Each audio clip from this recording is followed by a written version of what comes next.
All right, hello AP Calculus BC. This is going to be a video lesson on topic 3.2 called implicit differentiation. You're going to find today's notes on page 7 in your notes packet. So I'm going to read through everything on here and kind of elaborate where it's helpful. So generally we've been working with functions written in an explicit form. What that means is that y is expressed as a function of x. However, I know you've seen some functions in implicit form, meaning that x and y are written together in an expression without solving for a single variable. So I have an example here. Explicit is where y is completely by itself on one side. All the other variables on the other side are just x, whereas here implicit form, it's a mix of both. You saw this a lot in pre-calculus, particularly in the conic section. So we have to kind of keep in mind, what does it really mean to find a derivative? This question is often misunderstood because we've only been working with explicitly written functions so far. If we're given an equation involving y, asking to find the derivative, if we're given an equation involving y, asking to find the derivative is equivalent to finding or solving for dy over dx. We're going to be doing that a lot today. So as a reminder, the derivative of y is dy over dx. So far we've been writing dx over dy, okay? D over dx. Writing dy over dx indicates that we're taking the derivative of y with respect to x. Taking the derivative of an expression involving y requires the same rules that we've used expressions with x. So none of our rules are going to change, okay? I'm going to switch papers to my key because the first few are pretty basic. So example 1, differentiate the following with respect to x. The first one, super easy. Just use the power rule. We end up with 3x squared. So really no major work there. Now here's where things get a little sticky. For part B, it wants d over dx, and the function is y to the third. Notice here that x is the independent variable. I wrote that off to the side there. We have to keep that in mind. If x is the independent variable and we're differentiating the y, we go ahead and use the power rule just like we're used to. 3 goes in front, we subtract 1 from the exponent, but because x is the independent variable, we have to put dy over dx after differentiating the y piece, because it's the change in y with respect to x. So anytime you differentiate a y, you have to put dy over dx afterwards, okay? Over here, we differentiate the x and just get 1. Here we take the derivative of 3y, which is just 3, but you then have to put dy over dx because you're differentiating the y piece, okay? For the last part, we use the product rule. I know a lot of you do it in the different order than me, and that's okay. So here's the first piece times the derivative of the second piece. The derivative of the second piece would just be 2y using the power rule, but remember you have to put dy over dx, plus the second function times the derivative of the first, okay? Now when you're just simply writing down the second part of the function, you don't need dy dx. You only need dy over dx when you're differentiating a y piece. And then I just simplified there. So combine, got rid of my dots basically. So hopefully those went smoothly. Very basic ideas in terms of implicit differentiation. Now at the bottom of this page, I have some guidelines for how to deal with implicit differentiation. And these are going to be the steps that we're going to follow for the examples on the next page. We differentiate both sides of the equation with respect to x, okay, just what we were seeing up here above. Collect all terms involving dy over dx on the left side of the equation, or if it's more comfortable with you, do the right, but I'm going to mostly do the left, and everything else should go on the right. Okay, then we're going to factor the dy dx out of the left side and then solve for dy dx by dividing. Okay, so keep these steps in mind. We're going to be following them when we get to our examples. All right, so here is page 8. Conveniently, I put the steps in the corner, okay, so you can kind of follow those as we are going through the question. All right, so we want to find dy over dx given that we have this equation. Okay, so I'm going to go ahead and start with taking the derivative of y squared, which of course is 2y. But because I just took the derivative of a y piece, I have to remember dy dx right afterwards. Okay, those are technically being multiplied together, but I don't usually put a dot. All right, bring down the plus. Now here I have to use the product rule. Okay, so my 2x is my first function, my y is my second function. So here I go. I'm going to take the first times the derivative of the second. Now the derivative of the y is just 1, but because it's got a y, I'm going to put dy dx. If you want to put the 1 in front, you can, but you don't have to. Plus the second function times the derivative of the first, which is just 2. Okay, so that's the product rule right here. Okay, now I'm going to go ahead and take the derivative of the negative x cubed, so that's negative x squared, and then equals the derivative of 4, which is just a constant, is 0. All right, now step 2 says to collect all terms involving dy dx on the left side of the equation. If you guys are okay with it, I'm going to kind of do steps 2 and 3 at the same time. Here I have a dy dx term, and here I have a dy dx term. I'm going to keep those on the left side, but I'm also going to factor at the same time. I hope you're okay with that. So if I remove the dy dx from both of these spots here, I'll be left with the 2y here plus the 2x. Okay, now everything else I'm going to move to the other side. Okay, so equals, the negative 3x would turn into a positive 3x squared, so I'm going to move that over first, and then I would subtract the 2y. All right, hopefully that is okay. If it helps, you can do these separately, steps 2 and 3, and totally, show one more step if you need to. All right, my last step is I'm going to solve for dy dx by dividing. So I literally divide, and I'm not going to show this step each time. I'm just going to show it this one time. You're going to divide both sides by that, so those will cancel, and you will have solved for dy dx. So we have 3x squared minus 2y all over 2y plus 2x. And that's dy dx. All right, now what I'd like you to do is pause the video and try example 3 on your own. All right, so I'm going to run through example 3 fairly quickly since you should have already tried it. I'm going to go ahead and start differentiating. So 3x squared for that first part minus, we've got the first function times the derivative of the second function, which would be dy dx, plus the second function times the derivative of the first, okay? Plus the derivative of the y to the third is 3y squared, dy dx, equals the derivative of 0 is still just 0. All right, so let's see, here I have a dy dx, and here I have a dy dx, so I'm going to factor those out. I've got negative x plus 3y squared. I'm going to keep all those on the left-hand side. Let's see, this part is going to be positive, so I'll add that over first. So positive y is going to move to the right-hand side, and then I'll subtract the 3x squared, and then I'll divide. So the y minus 3x squared stays on top, and the negative x plus 3y squared goes to the bottom.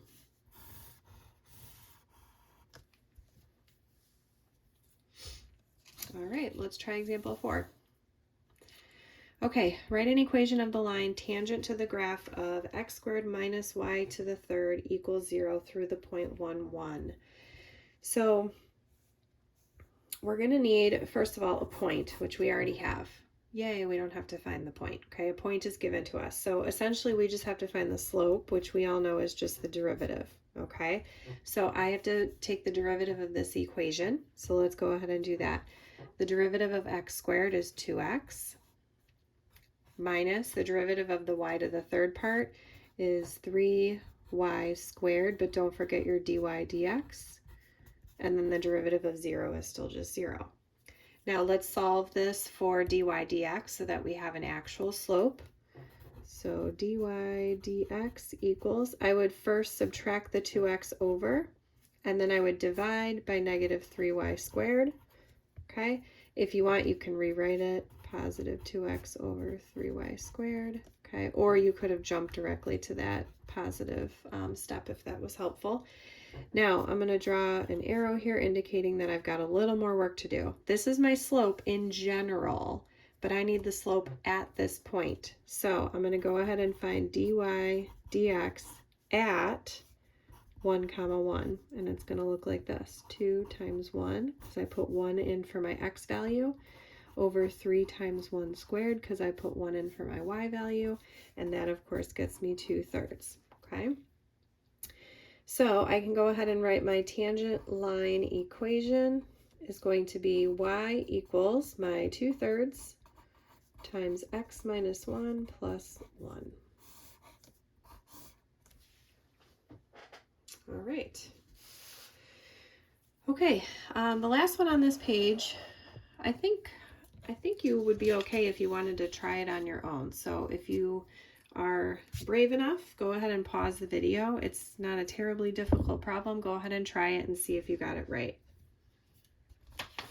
All right, to make things go a little bit faster here, I'm just going to put my key under the camera and just show you my steps.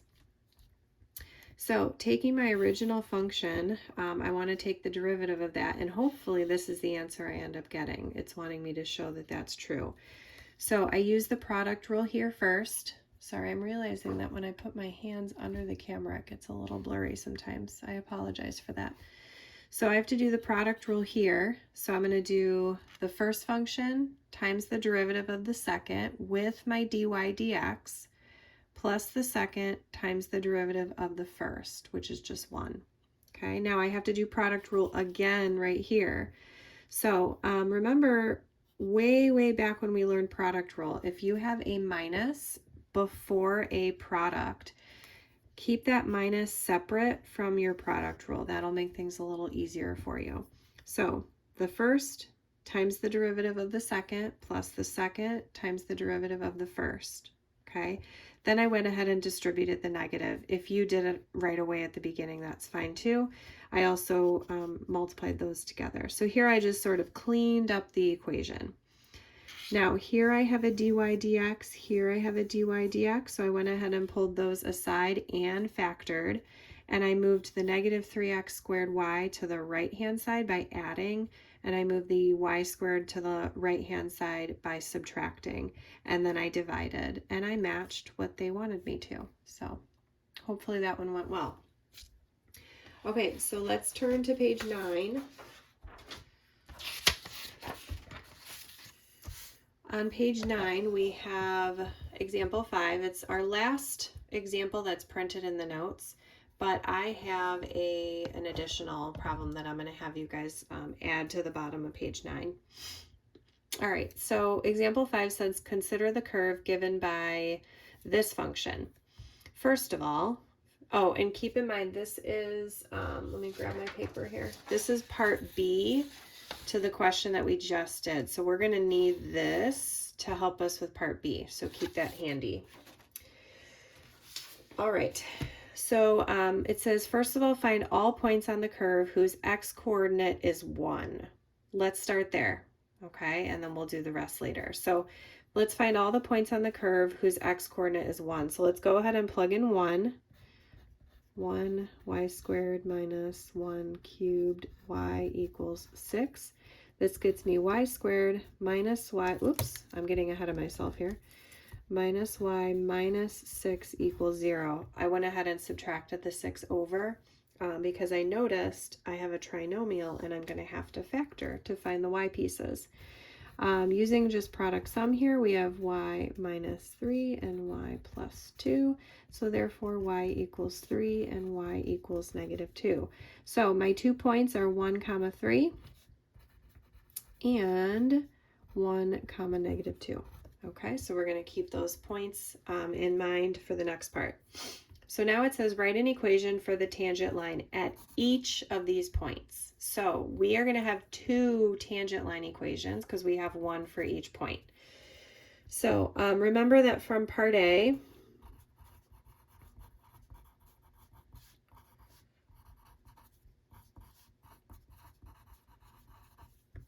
dy over dx equals 3x squared y minus y squared all over 2xy minus x cubed. Okay, so we need that to be able to continue. So I'm going to sort of split my work into 2 sections here. So at the first point, 1, 3, here's my work. I'm going to take what we found from part A, dy dx, and all I have to do is substitute in my points for x and y. So just a lot of substitution here. Be careful with your arithmetic.